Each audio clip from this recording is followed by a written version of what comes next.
Hello guys, bienvenue chez Ladoua. It's about everything. Et cette fois-ci, on va parler d'un sujet vraiment sérieux, un sujet vraiment qu'il faut considérer puis il faut être vigilant. Faites attention avec vos documents, votre situation de régularité que vous avez, peu importe, parce que surtout aux États-Unis, je ne sais pas en Europe comment ça se passe, mais aux États-Unis, c'est très sérieux. C'est très sérieux. C'est très sérieux. Et si en plus vous essayez de penser, jouer avec le système, parce que des fois on pense ça, on se dit, on arrive dans un pays et puis on pense que c'est nous qu'allons trouver toutes les failles pour faire les magouilles sur le système qu'ils ont mis sur pied. Alors que des fois, il faut comprendre quelque chose. Des fois, quelqu'un, il est au courant, il sait qu'il y a des petites portes ouvertes que vous profitez. Il va vous laisser profiter à un certain degré, mais quand il y a trop d'abus, il va fermer le robinet. Donc, il faut arrêter de penser qu'on vient quelque part et puis on va pouvoir abuser, profiter d'un système. Et là, c'est ça qui est arrivé avec une personnalité journaliste, une personnalité influenceur haïtien. Hervé Laplante, de son nom, on l'appelle Hervé Laplanta, qui lui, en tant que tel, je ne sais pas sa situation canadienne, c'est quoi, s'il était citoyen canadien ou résident permanent canadien, il vivait au Canada pendant de longues années et il avait décidé d'aller tenter sa chance aux États-Unis, il y a plus de business ou quoi que ce soit. Et là, maintenant, dans sa situation américaine, c'était pas régularisé qu'on peut voir ici. Et puis, à ce jour, on parle, mais il était dans l'avion qui a été déporté. Il a été déporté directement des États-Unis, direction en Haïti, au Cap-Haïtien. C'est sûr, la capitale, Port-au-Prince, est bloquée. Le Cap-Haïtien est ouvert et puis ils font les déportations. Ils ne vont pas se dire « Ah, mais c'est vrai, votre situation en Haïti n'est pas correcte, on ne va pas déporter. » Non, ils font un ménage sérieux, juste pour vous dire. Et c'est de ça qu'on va parler. En même temps, ça va servir de sensibilisation sur la situation. Si peut-être que vous faisiez ça, vous avez des gens qui étaient dans les deux pensées, jouer avec le système, dites-leur de faire attention. On ne joue pas avec le système qui était là avant nous. Si quelque chose était déjà là avant toi, croyez-moi, on ne joue pas avec ça. Et prenez pas pour acquis que de votre statut, que ah mais moi je suis bon, je suis américain, je suis canadien ou je suis européen. Si vous voulez tellement jouer avec le système et aller dans un peu les fraudes du système, croyez-moi, votre statut va être retiré. On va vous redéporter rapide. It's about everything.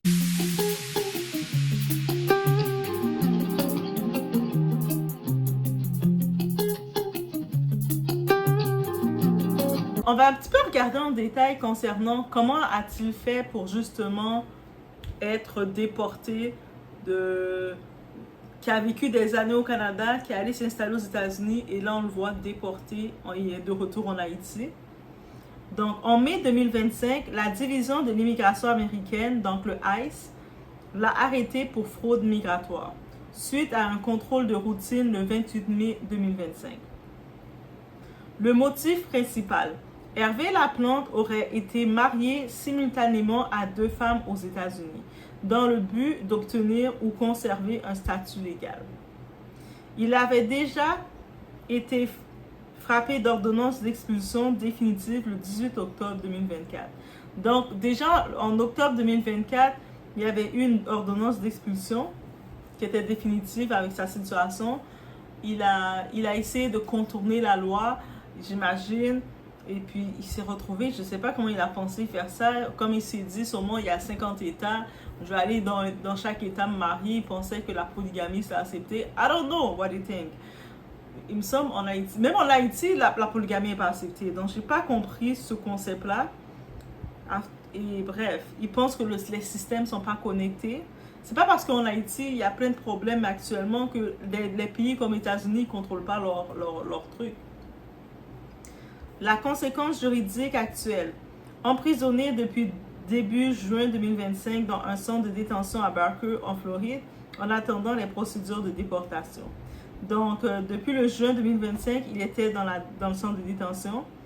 ICE le juge persona non grata, fraude à l'immigration et bigamie constituent un motif d'expulsion immédiate. C'est ça que ICE, l'immigration, ont dit. Ils ont dit, attends, tu as essayé de frauder l'immigration. En plus, tu fais de la bigamie, c'est-à-dire que tu te maries avec plusieurs personnes en même temps. Tu es déjà marié, tu te maries avec une autre personne. Cancel, fraud, ça va pas fonctionner. You cancel. Directement, expulsé. Il n'y a pas de retour.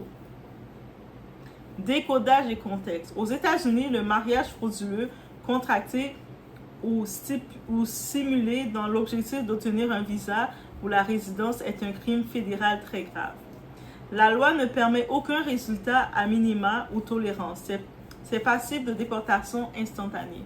Je sais que actuellement, je vois beaucoup de témoignages, comme quand je regarde que ce soit sur les chaînes Kabibi et tout, beaucoup de gens parlent comment ils ont fraudé le système européen. Je ne sais pas en Europe comment ça fonctionne en France, de par chez vous, mais du côté de l'Amérique, déjà au Canada, ils commencent à mettre, surtout au Québec, beaucoup de restrictions. Ils en avaient déjà, c'est déjà le processus canadien était déjà plus long. C'est pour ça que beaucoup de pays disent « Ah, Canada, vous êtes trop long, compliqué. » Pourtant, c'est simple notre processus, mais il est juste plus long. On prend beaucoup plus de temps. Mais aux États-Unis, tu sais, de faire des mariages frauduleux, d'essayer d'aller créer des business mariages, c'est une fraude fédérale. C'est directement fédéral de faire ça et c'est très grave. Il y a c'est tolérance zéro et c'est passible d'une déportation instantanée. C'est-à-dire que tu penses venir aux États-Unis et puis en faisant des faux mariages comme tu le faisais en Europe ou en France, ça va pas passer. Et puis même si tu penses des fois, ah mais je connais quelqu'un qui l'a fait, dis-le pas trop fort. Actuellement, ils sont en train de faire un très gros ménage, ils sont très intenses dessus. Faut pas jouer. Donc, ce cas illustre qu'il est très difficile, voire impossible de contourner un système conçu pour détecter ce type de fraude, notamment pour des non-citoyens. C'est-à-dire que tu n'es même pas citoyen, tu as un type de séjour, tu as un type quelconque, et là, toi, sur ton type, tu veux créer des faux mariages. Et même, je sais, il y a beaucoup de gens qui se disent « Ah, mais peut-être faire un faux mariage, ça peut être compliqué. » Ils sont donc de faire des enfants. Le monde, ils font des enfants. Et puis, ils se rendent compte qu'après 22 ans aux États-Unis, j'avais vu ce cas-là parallèlement, cette femme, elle a fait 22 ans. Ça fait 22 ans qu'elle est aux États-Unis, elle a fait juste le papier qu'elle avait, ça s'appelle un TPS. C'est pour pouvoir travailler et tout pendant 22 ans. Donc, elle n'a jamais pu arranger ses documents pour avoir plus. Pendant 22 ans, donc, elle peut juste travailler, payer les taxes américaines. Les Américains sont intelligents, hein. Donc, elle est rendue dans sa quarantaine, dans son temps. Les Américains l'ont fait travailler pendant 22 ans dans le pays, payer les taxes, vivre comme ça. Puis après, ils ont regardé son dossier. Mais t'as plus d'affaires chez nous, toi. On retourne chez vous. Et elle était épuisée. Donc, peut-être elle est rentrée aux États-Unis, elle avait dans sa vingtaine, dans sa mi-vingtaine, près de 22 ans et quelques, ou je ne sais trop quel âge qu'elle avait, bref. Mais c'est rendu que je retourne en Haïti, mais je ne connais plus Haïti, surtout avec le type de document qu'elle a, elle ne peut pas voyager. C'est des documents très... tu ne peux pas voyager, et puis c'est triste pour elle, mais c'est une réalité. Il ne joue plus avec ça. Hervé Laplante est effectivement accusé par les autorités américaines de double mariage frauduleux pour obtenir des avantages migratoires. Il est sous le coup d'une ordonnance d'expulsion arrêté par l'ICE et détenu en attente. Donc actuellement, il est en Haïti maintenant, au moment qu'on se parle. Donc Hervé Laplanta, c'est un personnage haut en couleur, une grosse personnalité qui prenait beaucoup de place sur les réseaux. Il s'est fait remarquer par sa prise de parole, ses phrases et ses clashs, mais surtout par son côté provocateur. Il était vraiment dans de provoquer. Que l'on l'aime ou qu'on le déteste, il fait partie de cette catégorie d'Haïtiens de la diaspora qui ont marqué les réseaux. Mais aujourd'hui, tout s'arrête brusquement. Il est déporté sans cérémonie. La rumeur dit qu'il était résident permanent, voire peut-être citoyen canadien, mais peu importe, tu arrives au territoire américain, tu essaies de frauder leur service, ils te dégagent là. Ils regardent de quel pays tu viens. S'il était né au Canada, ben on l'aurait renvoyé au Canada, mais il est né en Haïti, on l'a renvoyé là-bas. Là. La loi nord-américaine ne plaisante pas. Donc, les Européens, je ne sais pas pour vous, mais nord-américaine, ça ne plaisante pas. Aux États-Unis comme au Canada, un papier ne te protège pas contre l'expulsion. Si tu es mêlé à certains délits ou que ton statut devient instable. Un petit manquement administratif, une erreur judiciaire et c'est le vol direct vers ton pays d'origine. Sans appel, sans considération. Peu importe ta vie construite ici, peu importe les attaches. Et maintenant, les réseaux sont donnés à cœur joie. Des rires, des memes, des bienfaits, il faisait trop le malin, comme si voir quelqu'un tomber est devenu un spectacle. On est dans une ère où la souffrance d'un autre devient une distraction. Une époque où être déporté, humilié, ruiné, ça mérite des applaudissements de ceux restés au pays. Et puis c'est ça l'affaire. C'est ça l'ironie de ça. On voit plusieurs personnes qui sont en Haïti, qui suivent le tout, qui sont en train de mettre des commentaires. Mais de retour chez toi, qu'est-ce que t'as là? Reviens là. Ils commencent à se moquer. Puis, c'est pour ça que je vous dis, la diaspora, arrêtez de casser votre cou, de briser tous vos projets quand vous arrivez. On a l'opportunité d'être à l'extérieur. Qu'on arrête de commencer à ruiner nos budgets, nos projets pour l'envoyer au pays. Parce que eux autres là, ils attendent juste notre chute, nos malheurs pour rire de nous, pour dire bien fait. Le cœur du problème, la diaspora est livrée à elle-même. Quand tu es dans la diaspora, tu fais tout pour t'en sortir. Tu envoies de l'argent, tu payes les factures de la famille, tu fais venir les enfants, tu aides à distance. Mais le jour où tu tombes, ce sont les mêmes que tu as aidés qui se réjouissent de ton malheur. Et ça, c'est un fait. Dites-moi que c'est faux, doigt, c'est pas vrai, mais c'est un fait. Vous pensez que les gens au pays que vous aidez, là, à chaque fois que vous prenez votre argent, au lieu de régler vos projets, de mettre l'argent de côté pour vos enfants, vous l'envoyez au pays. Vous pensez qu'ils vous aiment? En vérité, certains attendent ta chute là. Parce que ta réussite les dérange. Parce qu'ils veulent croire que tu t'es cru supérieur. Dès que tu te mets en position d'aider quelqu'un, la personne ne t'aime pas. C'est simple. Donc, Hervé Laplanta, qu'on l'aime ou non, représente une réalité brutale. Celle de la fragilité du statut de migrant, celle de l'hypocrisie de certaines communautés et celle de l'égoïsme ambiant des réseaux sociaux. Une minute tu es célèbre, la suivante tu es une blague. Et au final, personne ne t'aide. Posez-vous cette question. Et si c'était vous? Et si demain un papier saute, une erreur de jeunesse ressort, est-ce que vous seriez protégé ou ridiculisé? Est-ce que les gens que vous aidez aujourd'hui seraient là? Ou bien occupés à rire de votre retour forcé?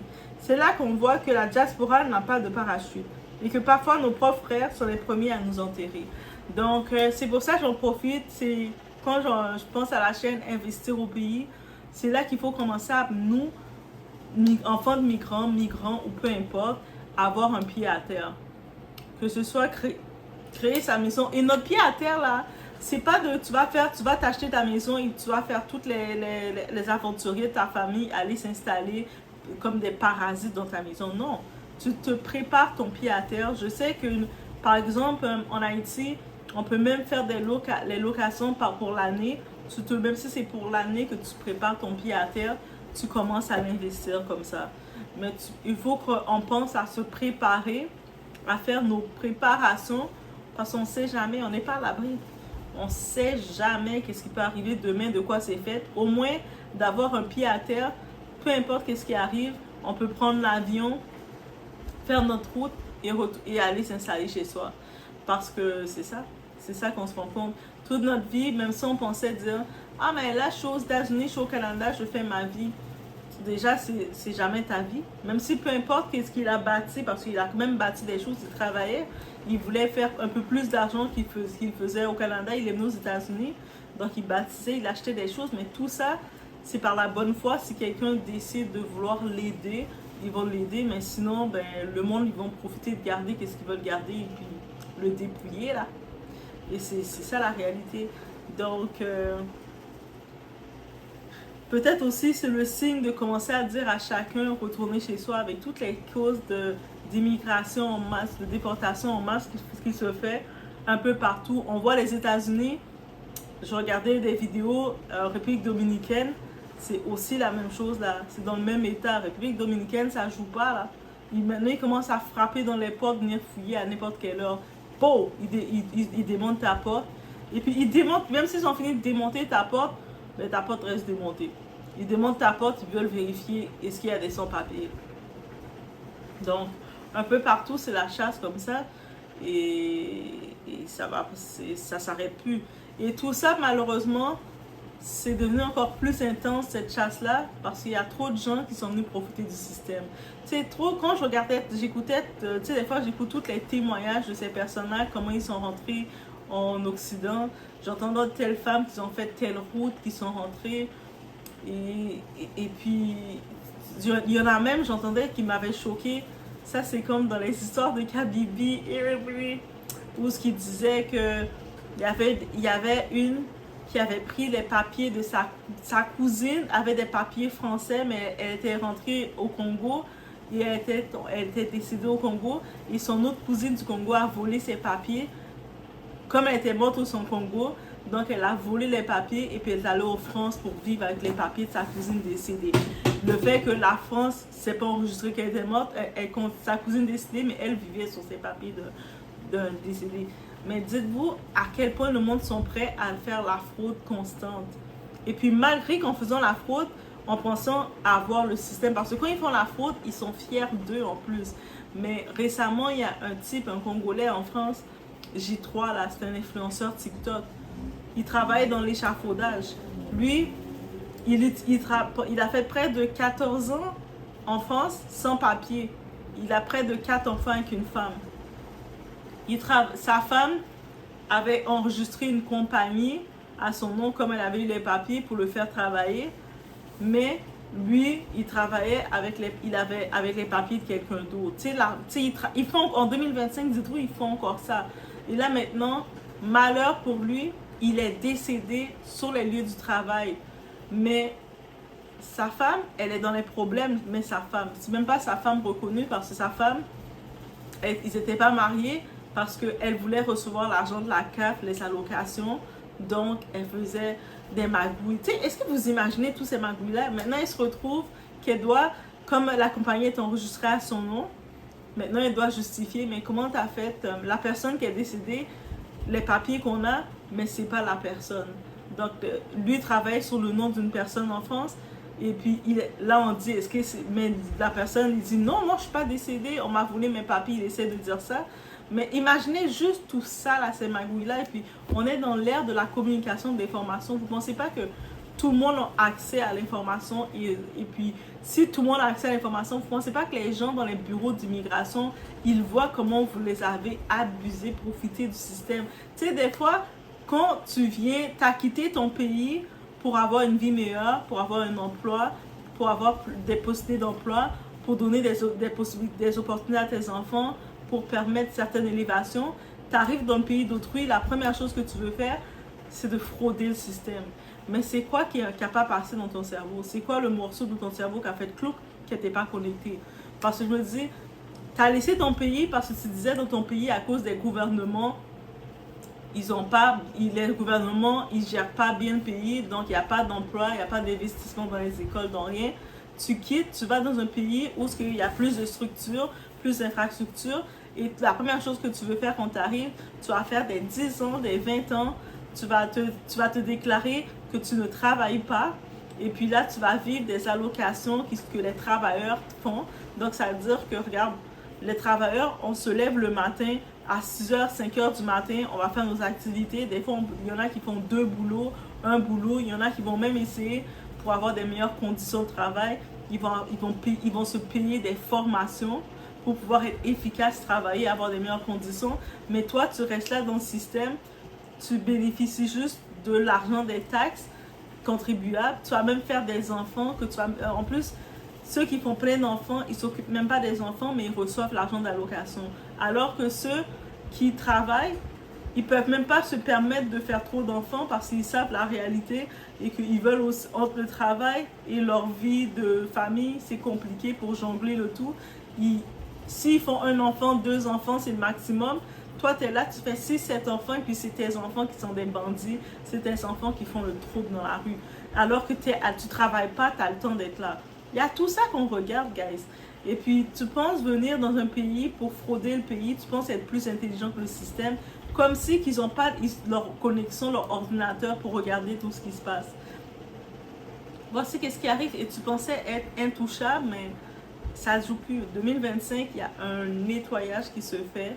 Donc là, il est de retour dans sa terre, le Hervé Laplante. C'est sûr, on peut le tenir comme leçon. On peut le tenir comme leçon pour nous tous de faire attention. Si vous pensez venir en Occident, venir aux États-Unis, au Canada ou en Europe et vous pensez faire comme les autres personnes qui ont fraudé d'avant, c'est plus ça. Parce qu'il y a tellement eu de fraude que les coffres commencent à se vider. C'est ça le problème. À force de voler, c'est comme si le monde qui se permet de faire du vol dans les magasins. Tu es dans un magasin, une épicerie, toi tu voles. Mais le commerçant, qu'est-ce qui arrive? Au début, il avait prévu, bon, mais chaque semaine, je peux compter 500 $ de perte. Mais là, tout le monde commence à voler. Là, c'est plus le 500 $ de perte à dépasser. Là, il est rendu à des 2000 $ de perte presque par 2-3 jours. À la force, le magasin finit même par faire faillite parce que il peut plus. Vous avez dépassé son quota, il est en train juste de payer pour tout ce que vous le volez. Et là, vous êtes étonné que le magasin ferme. Il coupe des emplois, il coupe des employés parce qu'il n'a plus d'argent. Il doit couvrir ses pertes. Mais c'est ça que vous êtes en train de faire. À force de voler le système dans le pays où vous vivez, vous pensez avoir une vie meilleure, mais eux autres, ils n'ont pas le droit de mettre des restrictions. Et quand vous êtes là, avec les réseaux sociaux, des beaux témoignages que vous faites pour raconter comment vous avez volé le système, comment vous êtes allé chercher un occidentaux, comment vous avez fait des fausses magouilles de papier, quand la personne vous a fait venir, vous êtes sauvé. C'est pour ça maintenant, même quand vous allez vous unir par amour avec quelqu'un, il y a des restrictions. Comme on a pu voir, je fais la parenthèse, mais au Canada, pour les réunifications familiales, ils l'ont reporté jusqu'à juin 2026.